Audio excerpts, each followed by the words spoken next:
Ladies and gentlemen, please welcome the governor of the great state of Ohio, John Kasich, and the next president of the United States, Mitt Romney.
Mitt Romney right here in Bowling Green, Ohio.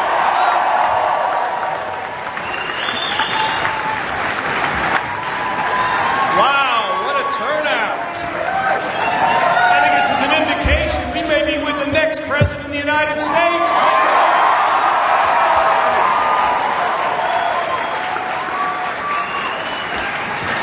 What? She did. You mean to tell me that you built your business with your own energy, your own money, and your own thinking, and the government didn't build it for you? Stand up! Stand up!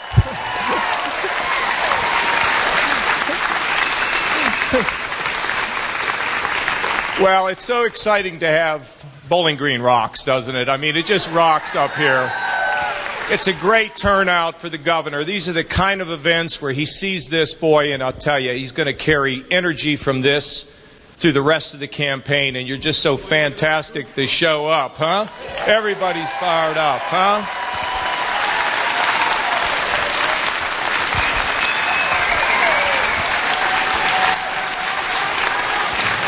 Well, you all remember the days when I was elected governor and I told everybody we're not raising taxes. We're going to build a strong economy in this state. And we had the $8 billion deficit, and we had, Mitt, 89 cents in our rainy day fund. One young kid would write a check for 89 cents to double the fund. We had lost 400,000 jobs in the last 4 years, 600,000 over the last 10. And we came in operating under a philosophy that if you can reduce taxes, balance your budget, and build a rainy day fund, that you would be rewarded. So we no longer have a deficit, and we, instead of having 89 cents in our rainy day fund, we now have $500 million in our rainy day fund.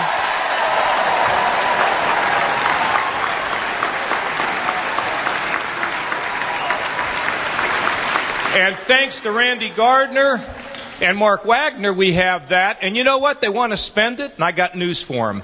We're not spending it. We're not spending it. And now we have nearly 100,000 people that have jobs since January of 2011. And we're now the number 4 job-creating state in America, coming from 48. But every day, I have the wind at my back. Every day, here in Ohio I do, but coming out of Washington is this big gale that puts the wind in my face. And you know what it does? It hurts us with the greatest moral issue of the day, which is the creation of jobs. When we have a president that does not understand the government didn't create the jobs, when we have a president that does not understand if you threaten to raise the costs for people who are job creators, you're going to stop job creation. When you have a president that has an administration that overregulates everything, the small business community and the small business employers, they're frozen. Now, you know what's interesting? The Romney campaign and the Kasich campaign have something very much in common. You know, they spent all their time trying to smear me because I worked in business. And you know why they did it? Because they had nothing to sell themselves. And you know now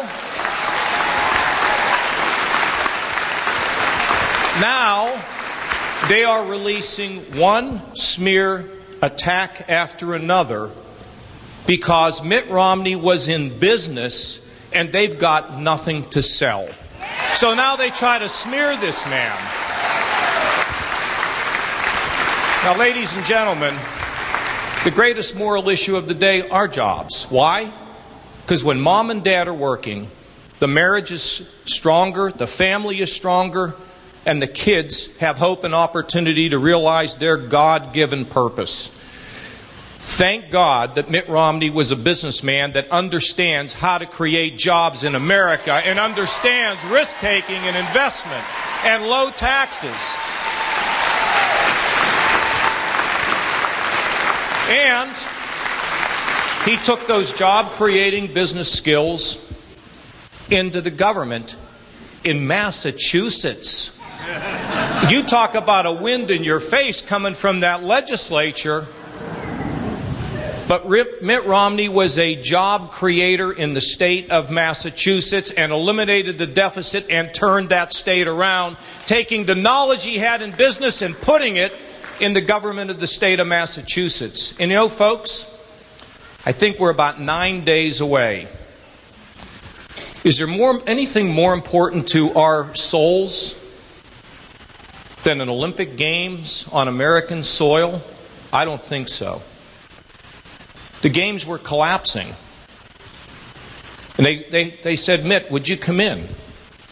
Could you come in and help us? Because you know how to organize and you know how to create and you know how to lead.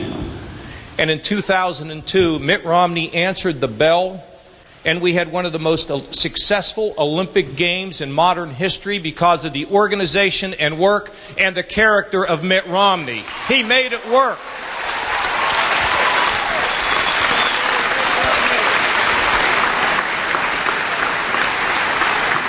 If there's anything we need today, it's people in government who know how to create jobs, not people who think government creates jobs. And this is our guy to lead America.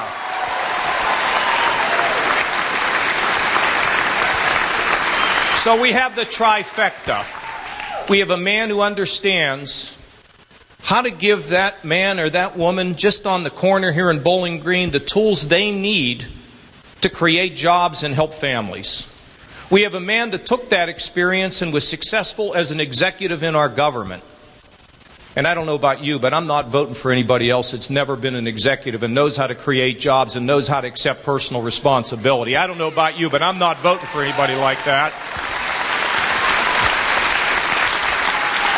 And then he showed his skills as just a terrific leader by what he did in those Olympics. Folks, it's a crossroads election. It always is. 4 more years of the same old? Or do we want to restore the prosperity, the hopefulness, the greatness of our country? We can do it. And ladies and gentlemen, the man to do it is Mitt Romney, the next President of the United States.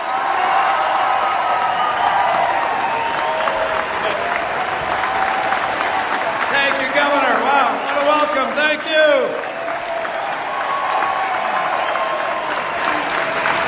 Thank you so much. Wow. Bowling Green, this is fabulous. Thank you. Governor Kasich, what a friend. Thank you. What a day this is. You guys, this kind of welcome is going to stay with me a long time. And I want you to know that despite all the challenges around the country and all the people that are suffering now, and there are a lot of people having a hard time making ends meet, I'm optimistic about the future. Things are about to get a lot better in this country. I know it's going to take a different direction than we've seen in Washington, and we're going to get that new direction. Coming November 6th, we're going to change our president.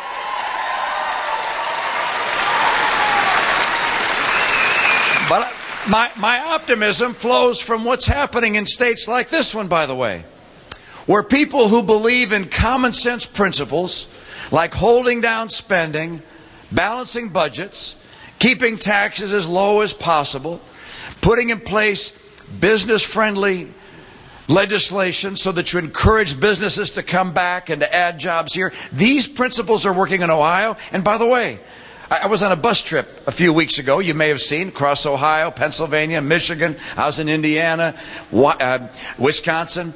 And these are states headed by Republican governors. And you know what? They're doing the right things, and it's making a difference. It's time to have the principles you're seeing here applied in Washington, and we're going to get more jobs if we do.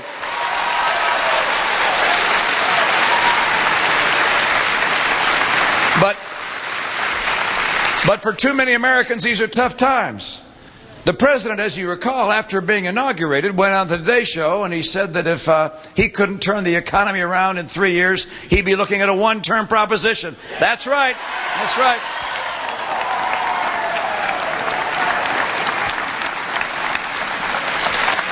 He has not done the job he said he was elected to do. He put all of his energy and attention in putting in place a whole series of liberal policies, and they're not helping. He says, look, just let them have more time. More time won't make things better.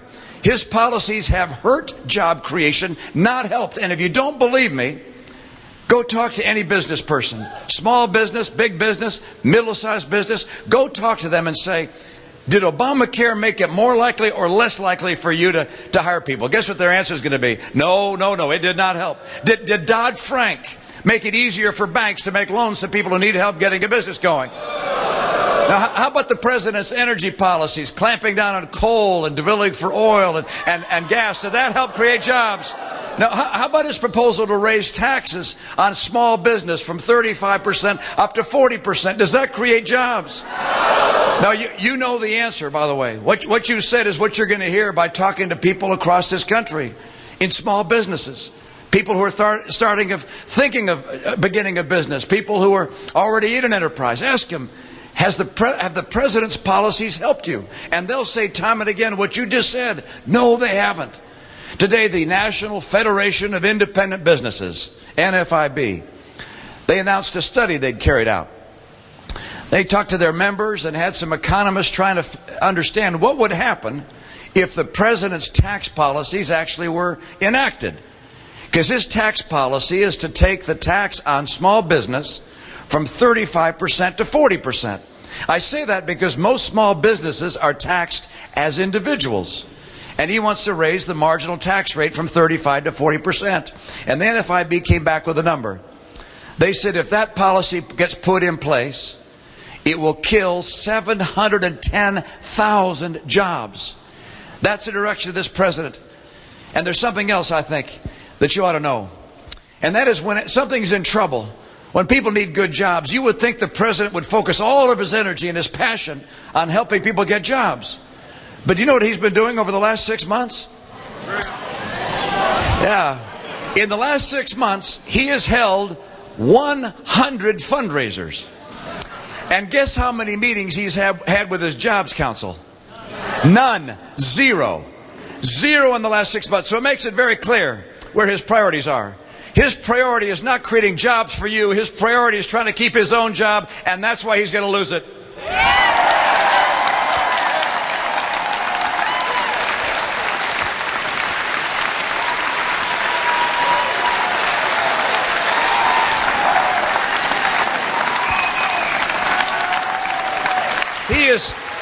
He is simply out of touch with what's happening in this country. And he's out of ideas. He's offered no new ideas to get the economy going other than to send out another bailout to states. Do you want another bailout, Governor? No. The Republican governors aren't looking for another bailout. He's out of touch. He's out of ideas. He's out of excuses. And that's why in November we got to get him out of office.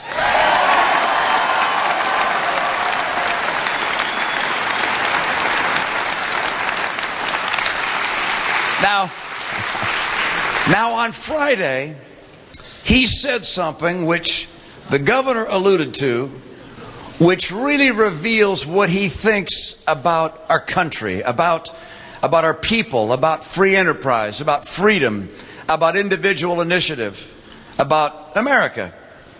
And you've heard it already, and I've seen some signs that reference it. I just want to say it exactly as he said it. Speaking about small business and businesses of all kind, he said this: If you've got a business, you didn't build that.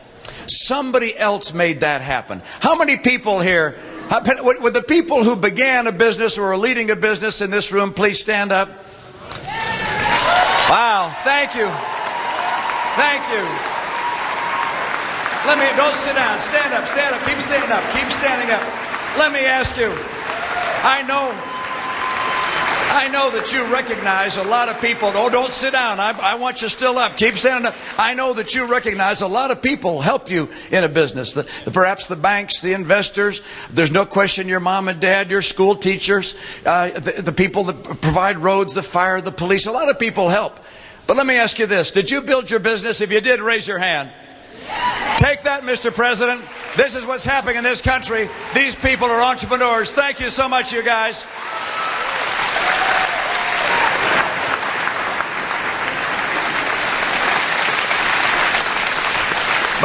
By the way, there are a lot of people in government who help us and allow us to have an economy that works and allow entrepreneurs and business leaders of various kinds to start businesses and create jobs. We all recognize that. That's an important thing. Don't forget, by the way, government doesn't invent those people out of thin air.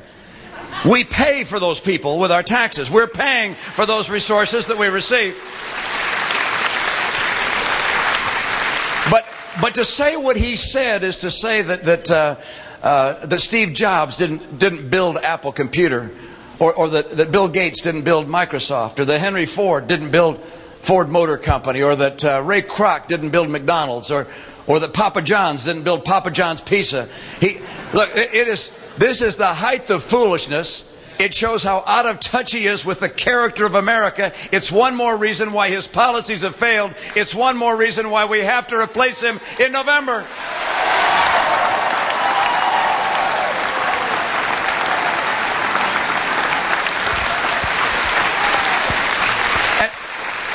And by the way, for all those in this room who didn't start a business, and that's the great majority of people in our country, I hope you understand that the logic of what the President said extends to all of you.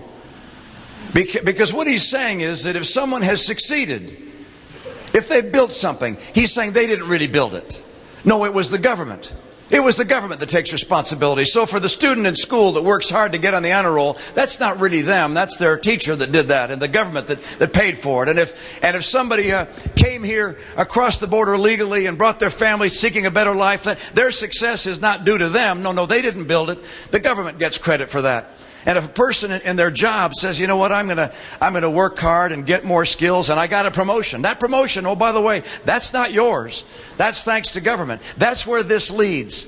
When you attack success like this president has, you will see under this president less success. I will celebrate success, reward success, encourage it, help it in our kids and our families. We'll be a more successful and prosperous nation with more jobs and rising income. That's the direction for America, not this denigration of success and achievement in America.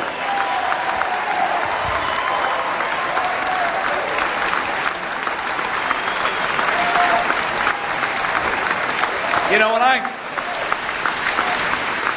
when I got this campaign going, I said this was going to be an election about the soul of America. And a lot of people wondered about that. Was I overstating it? I don't think we're overstating it at all. Because you see, I go back to the soul of America having been established clearly in the voices of the founders who, when they wrote the Declaration of Independence, did not give credit for our rights to the government, but instead to the Creator where it belongs.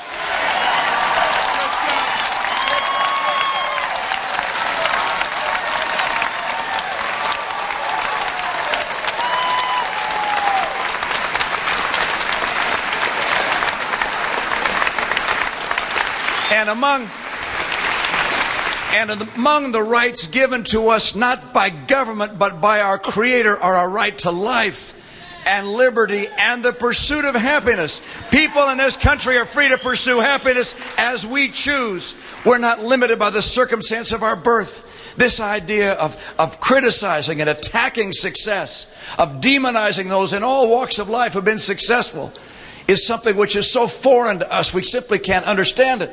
I was with Marco Rubio the other day at a rally like this.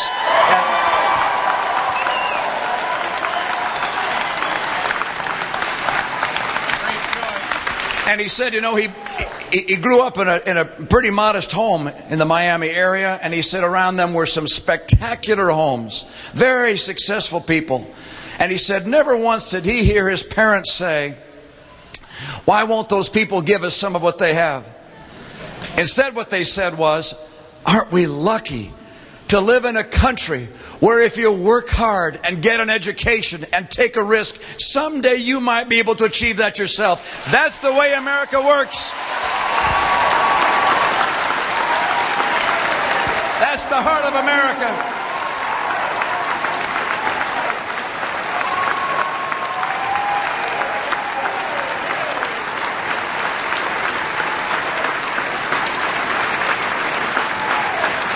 Barack Obama's attempt to denigrate and diminish the achievement of the individual diminishes us all.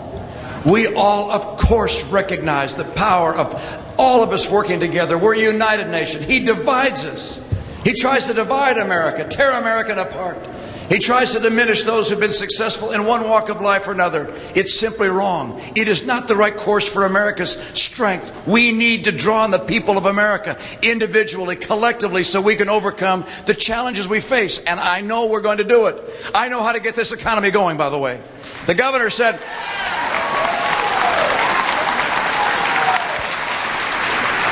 the governor said that having spent 25 years in the private sector, I have some idea how business people make decisions and why they decide to come someplace, why they decide to leave and go somewhere else. And based upon that, I've got 5 things I'm going to do that are going to get this economy going again in a hurry, in a big way. We're going to surprise the world. And by the way, it's not based on a philosophy that says that government is the source of all the answers. It's based on a recognition that free people pursuing their dreams, taking risk, and building will get American jobs again.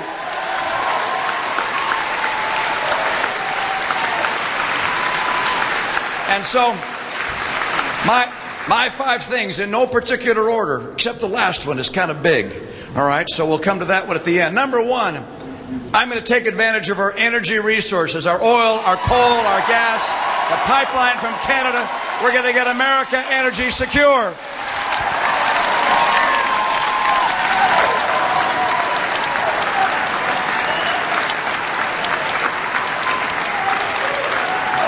This president's done almost everything in his power to make it impossible to mine coal, to use coal.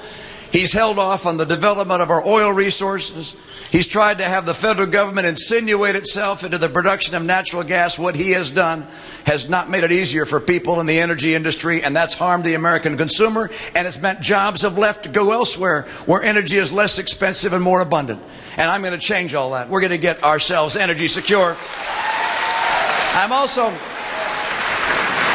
also going to open up new markets for our goods because we're the most productive people in the world. We can compete with anyone, sell products around the world. I want to open up markets in Latin America to American goods. By the way, the Chinese and the Europeans have figured that out.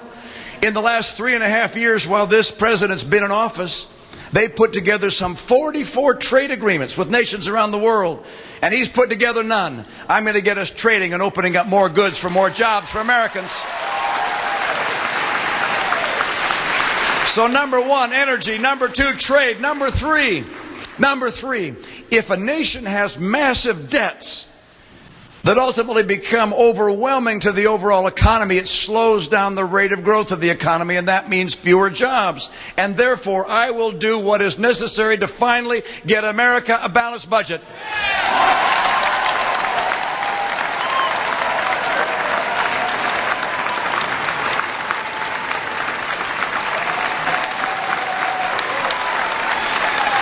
This president said he'd cut the deficit in half. He's doubled it.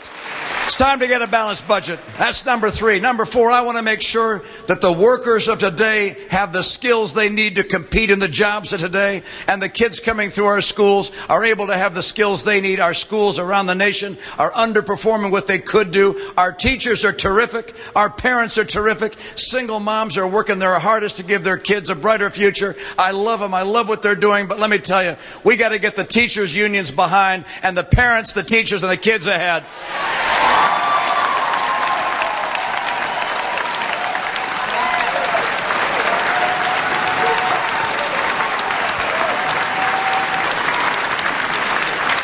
Now, I said 5 points: energy, trade, balancing our budget, and giving our kids and the adults in our society the skills they need. There's one more, and that is we have to restore economic freedom in this country.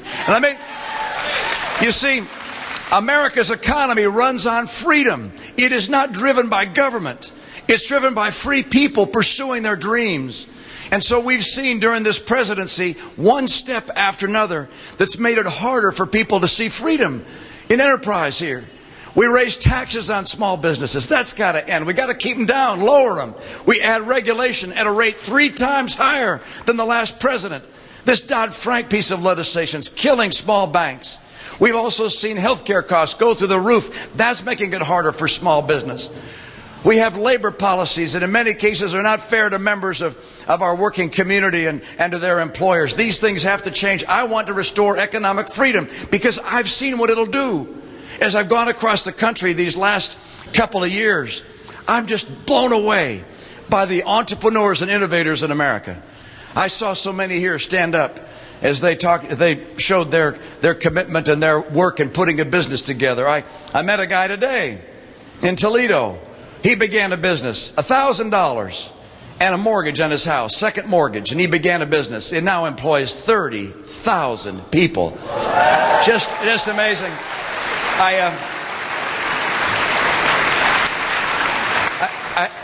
I met Alex Lukianoff of San Diego, Russian immigrant to this country.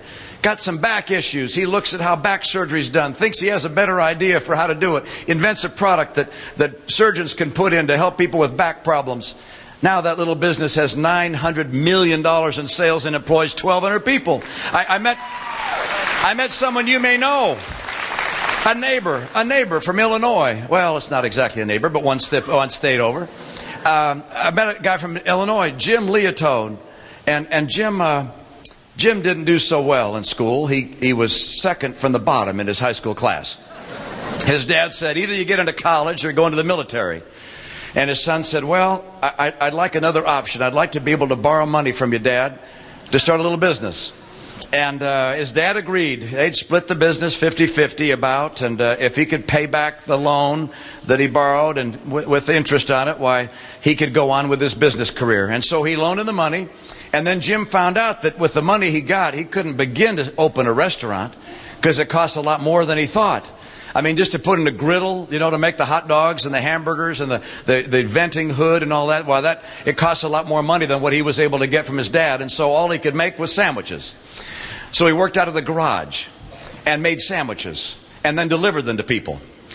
Now, this little idea that he fought for and that he risked for, and without thanks to the government for having built it, this little business is now known as Jimmy John's. And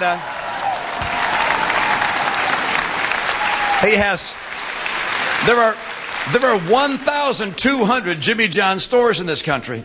Now, of course, he couldn't have those stores without roads to get to people, and we thank the people for building the roads. And he couldn't have people delivering sandwiches unless they had a driver's license, so thank you to the DMV. But, we recognize that we're all working together. But I also think there's something special about Jimmy John Leotode and about the risk he took and the work he's pursued and the people around him in his enterprise who, like him, believed in his vision and worked for it. That's what makes America go. It's still in America. We're going to keep it alive and thriving in America. That's what's going to get America working again with the kind of jobs we deserve.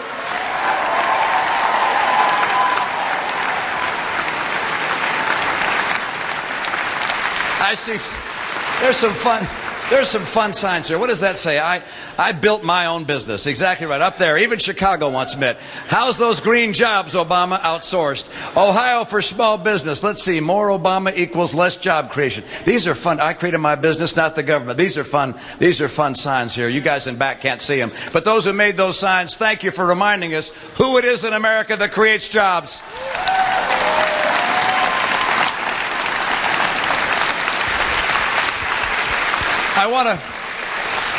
I know it's your turn to ask me questions. This is a town hall, but I want to say, what does that say up there? Culver. Oh, Culver's. There's another entrepreneur right there. I want you to know how important this is.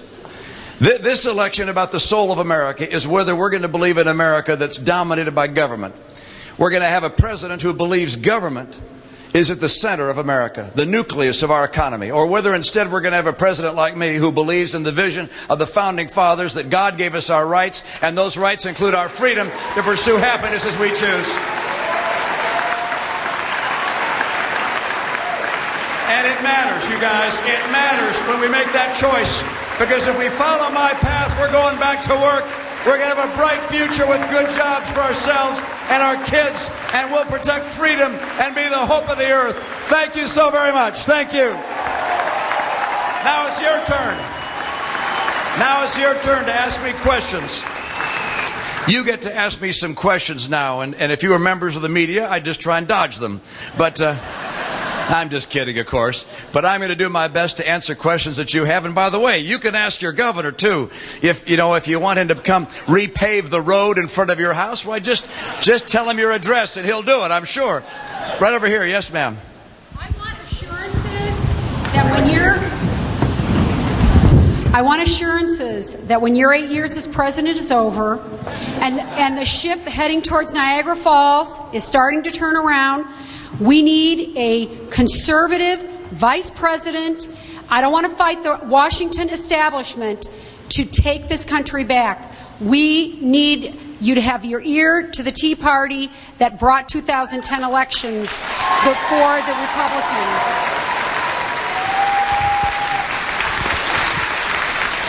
Thank you.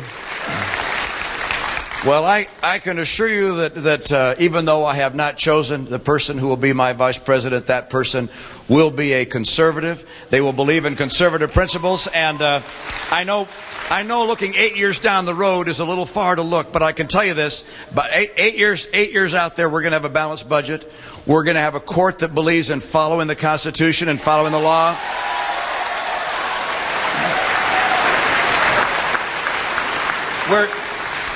We're going to have the world surprised at how dramatically America's economic comeback was and how many good people see good jobs again.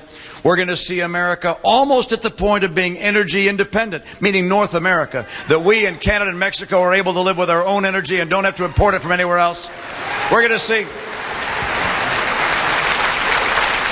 to see our schools finally offering to our kids and their parents the choice of where they'd like to go to school, and our kids will be among the best educated in the world. We got a lot of work to do between now and 2008. Excuse me, 2008. That was backwards. We're between now. Let's see, 8 years from 2012, 2020, 2020. It's a perfect vision into 2020. Thank you for your question. Yes. Hi, Mitt. Good to see you again. Good to see you. You can give her the microphone. That's all right. I wanted to tell you about my son. He is the epitome of what you've been speaking about all week. He created his own business with his own idea. He used to be a VP with a different firm. I can't say who. And he has a string of stores. And because of this awful economy that Obama's created, now he has had to lay off people. And he may have to close some stores.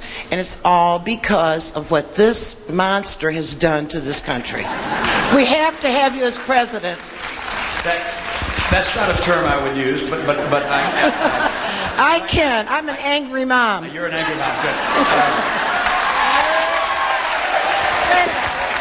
You have the right to be angry.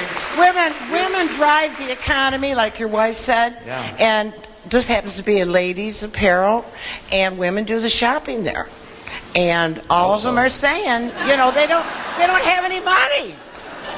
Yeah, look, I agree with you. And he's my son. I raised him. He went to Ohio State, summa cum laude. I'm very proud of him. He did it on his own. He's got a family, and he's taken a risk. And this guy in the White House has no business to try to destroy what he's created. Thank you. One, I give your son great credit for taking the risk and for employing other people. That's a terrific thing to do.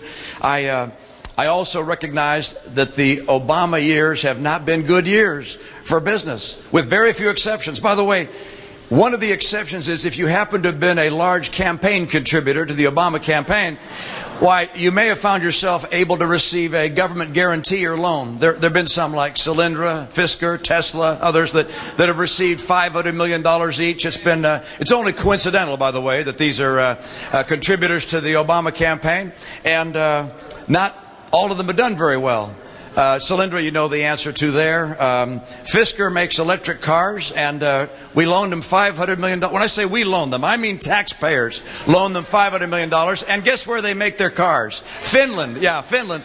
So the Obama economy has not been good. I think, by the way, it's not because of who the president is at his heart. It's because of what he thinks is right. And liberals have a very different view about how the economy works. He revealed the way he thinks. He really does think that it's sort of a collective government effort that somehow makes us all economically successful. That's just not right. Ronald Reagan used to say it. He said effectively these words. He said, it's not that liberals are ignorant. It's just that what they know is wrong. And what he's done has been wrong for helping your business. And if I'm president, I'll go to work every day to make sure our economy comes back. Thank you. Right there. Got it. Hi. Hi, Governor. Welcome to Bowling Green. Good to have you. I'm a home builder. 42 years in business, and home building has been ground zero for this recession, as you probably know. Many of the people in this room have seen their property values drop 20 to 40%. I've done 3 subdivisions here in Bowling Green, and I put the streets in, and then I give them to the government. Okay? I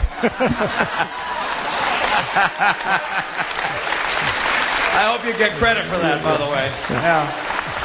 I don't see us having a recovery in this country until real estate market comes back. Yeah. And what we've been faced with now is investors cannot borrow money to buy up these houses on its shadow inventory. The Wall Street Journal says there's a 9.5-year inventory of shadow inventory of houses in this country unsold. Wow. And so we have all these houses, a glut of houses, and qualified investors cannot get money through the banks to buy up these houses. And that's where we're going to have to go with real estate. We're going to have to allow Freddie and Fannie and everything to allow a loan to qualified investors so we can have a recovery. I appreciate your insight in that. And by the way, there's no question but that to get this economy going, we need to see housing going again, construction going again of all kinds. That has not happened. Of course, it's a bit of a chicken and egg thing here, too. We need people going back to work with good jobs so they can afford good homes again. And the president has tried to hold off this huge inventory of overhang of unsold homes. I want to get those homes in the hands of homeowners, of investors. Let renters come into the homes, get them out of this overhang so we can, if you will, get this home markets rising again. And until we finally recognize that the president's policies have not worked in housing, we're going to see ourselves continue to have this huge overhang, and that depresses the value of homes. I want to put you back to work. Are you building any this year? Yeah, but I have one last thing for you. When you gave your speech in New Hampshire, your victory speech, I was in the living room and I was practicing for this day. And I want all of my friends here in Bowling Green to join me. Ready? Mitt, Mitt, Mitt, Mitt, Mitt.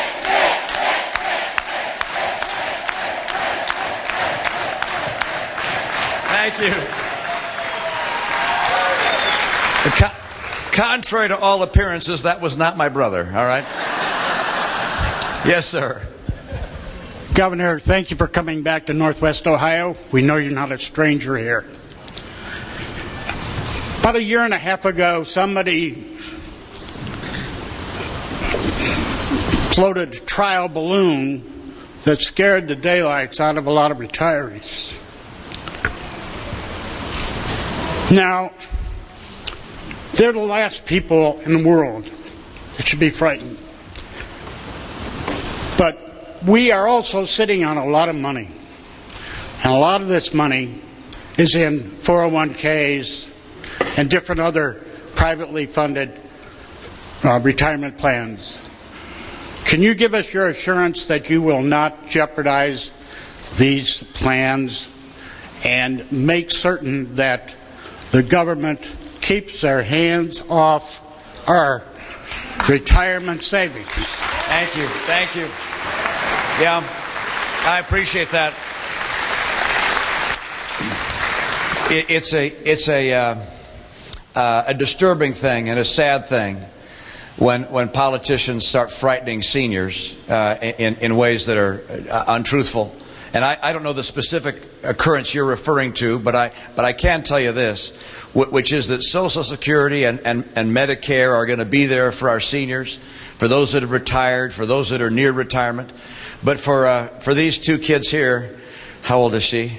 4, and this guy who's 8, 9, 8. For the two of them, those programs won't be there unless we make sure and make changes that assure that they will be there for them as well. There's only one person I know who has cut Medicare by $500 billion, and that's President Obama. When your friends who are retired say to you, "Oh boy, I'm concerned about voting for the Republican because they might cut Medicare," say, whoa, whoa, whoa, whoa. The only person that's cut Medicare is President Obama by $500 billion. And so I will protect Medicare and Social Security for you, for those that have retired, for those near retirement, and for these two little ones. And protect your savings as well. And by the way, I have something in mind for everybody who's middle income in this country. It's tired of trying to keep track of every investment they made and when they bought it and when they sold it and whether it went up or went it down and whether their dividend came this year or last year. What I'm going to tell you is this. If you make $250,000 a year or less, if I'm president, I will fight to make sure you pay no tax on interest, dividends, or capital gains. 0, so you can save your money for retirement or for school or for whatever the heck you want. Thank you. Right there's the young lady. Yeah. Hi. I'm an engineering student. Is it on? Oh, it'll turn on in a second. Okay. Watch. Okay. I'm an engineering student, and I want to work in the oil industry. And I was wondering what you would do to help out with Canadian shale oil, to keep that from going to Canada, or keep it from going from Canada to China and bringing shale oil here, and help out drilling efforts in the Gulf. Are you going to help open those up to help the refining industry out? She is an engineer, isn't she? Yeah. That's impressive. You know, the president doesn't face a lot of no-brainer decisions. But one of them was the decision of whether or not to have Canada's oil come here or go to Canada, and he failed. The answer is, I'll build that Keystone pipeline if I have to build it myself. Bring that oil here.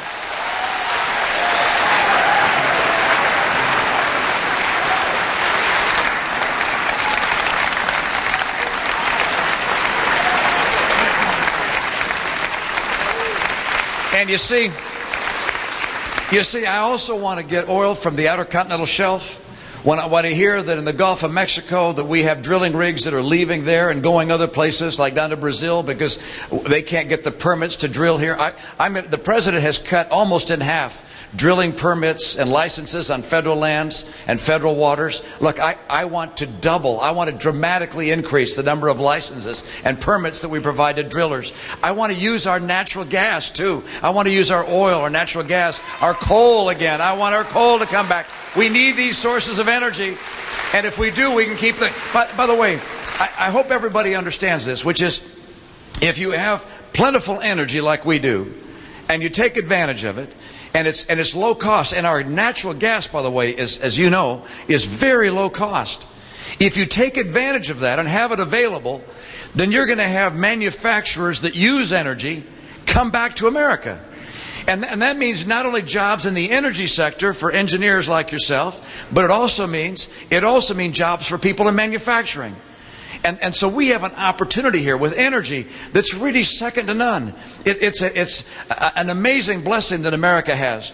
And I'm going to take advantage of that to get this economy going again, along with those other elements of my 5-point plan. Thank you so much. Thank you. Ed?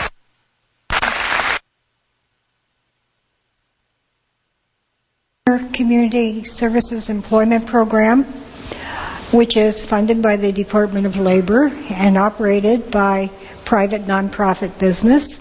I was able to get job training and a job, and I'm wondering what you will do to help other older Americans like me get job training and jobs.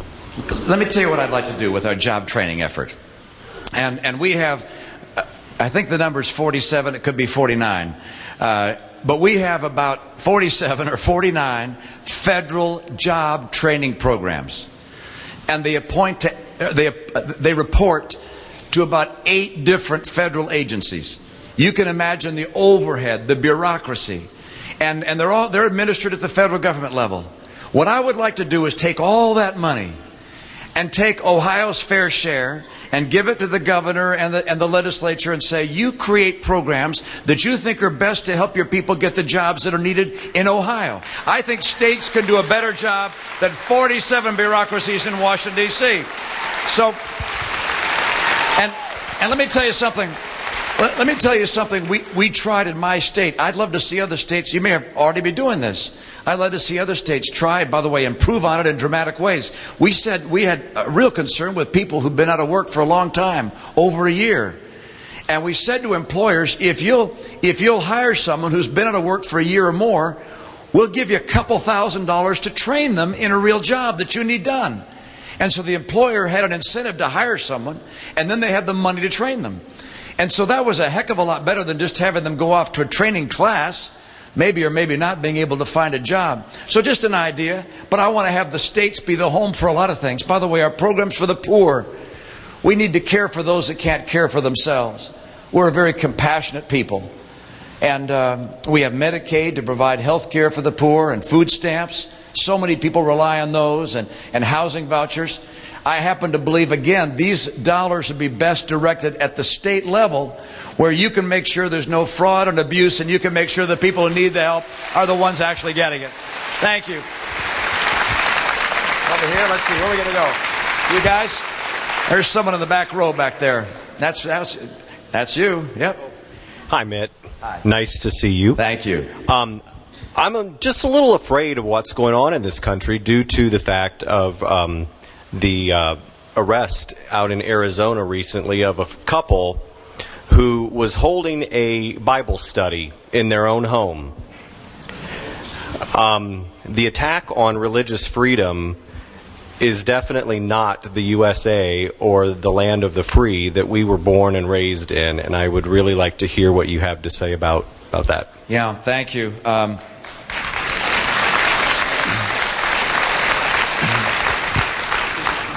Religious liberty, our first freedom of those enumerated in the Bill of Rights.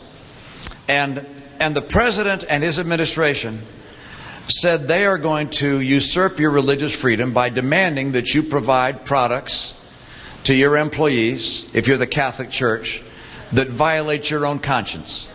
And so whether it's a Catholic business person or the Catholic Church itself, they're being told what they have to do that violates their religious conscience. That attack on religious freedom, I think, is a dangerous and unfortunate precedent. And I know we're not all Catholic in this room. Many presumably are. But I feel that we're all Catholic today in our battle to make sure we preserve religious liberty and tolerance and freedom in this country. It is essential for us to push back against that.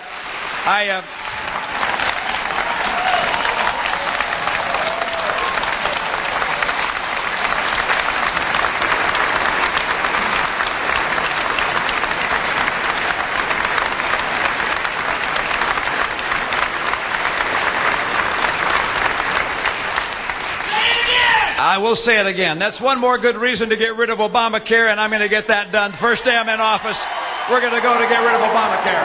Thank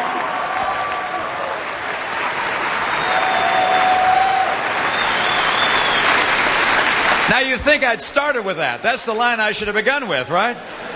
Okay, I got one more question. Here's a man in a Hawaiian shirt there. How are you? No pun intended. Thank you for being here.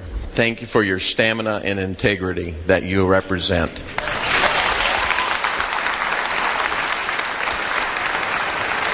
And with that, I know that you want to preserve the Constitution of the United States. And with part of the responsibility of the presidency is the United Nations representative, our State Department. And with that, we all know that some of their policies are trying to backdoor and tear down our freedoms. Can you address that? Yeah, I sure can. I know there are some who I fully believe would say, let's just get out of the UN. I know there are many people who feel that, but I actually think you need to have a place to talk to other people, even if you know they're lying, so you could at least At least you can hear what they have to say and sort of get what their propaganda is. And by the way, I appreciate a few of the things the UN does, like the IAEA. This is the folks that goes around and determines who's violating the Nuclear Non-Proliferation Treaty. And so there's some things that are good. There are a lot of things that are not good. And turning to the United Nations to tell us how to raise our kids or whether we can have the Second Amendment rights that our Constitution gave us, that is the wrong way to go, all right? Do not cede sovereignty. I'm happy to talk there. I'm not willing to give American sovereignty in any way, shape, or form to the United Nations or any other body. We are a free nation. We fought for freedom and independence. We're going to keep freedom and independence. Thank you. You guys, you are the best. We are going to take back Washington. We're going to save the country. We're going to get this economy going. We're going to fight for the soul of America. We're going to celebrate success and achievement. We're going to keep America the hope of the earth. Thank you so very much. Great to be with you. Thank you.